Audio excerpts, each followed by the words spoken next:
everyone, this is Kayla from Dine. Today we're going to make no-knead bread. To a large mixing bowl, add 2 1/4 cups of all-purpose white flour. Add 1 cup of whole wheat flour, 1 packet of active dry yeast, and 2 teaspoons of salt. Using a spoon, stir and stir until all the ingredients are mixed well. To the mixture, add 1 1/2 cups plus 1 more tablespoon of warm water. It is important that the water is warm to activate the dry yeast. Use a spoon or your clean hands to mix everything together until there are no dry patches. It might take a few minutes to mix. As you mix, the texture of the dough may or may not seem all wrong. It might seem too loose, too shaggy, or maybe even too sticky. This is fine. Just keep mixing.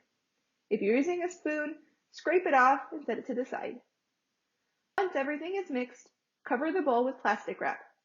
Depending on your bowl, it might not stick, but that is fine. Just wrap it around the edges and let it be. Let the dough rise for 2 to 5 hours. The yeast will activate and the dough will grow larger. Once the dough has risen, remove the plastic wrap and lightly sprinkle the top of the dough with cornmeal. You could also use additional flour if you don't have any cornmeal. Sprinkle enough cornmeal so that the dough doesn't seem very sticky anymore.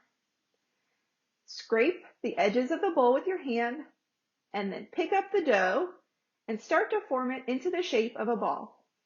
Add more cornmeal if you need it to keep it from sticking to your hands.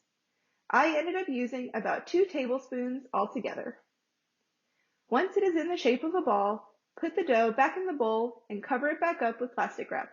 Set it aside to rest for 40 minutes. Meanwhile, put a lidded pot in the oven and preheat both to 450. Once it is hot, pull the oven rack out, remove the lid, and dump the ball of dough into the hot pot. It might not land in the middle, or it might seem like it's sticking, but that's fine. Replace the lid, put it back in the oven, and bake for 25 minutes.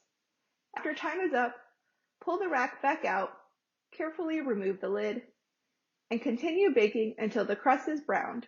It will probably take 15 to 25 minutes. Once the bread is done, use pot holders to carefully remove the pot from the oven. Take the bread out of the pot using tongs or just dump it out. Set it aside to cool for about 15 minutes and then slice and enjoy.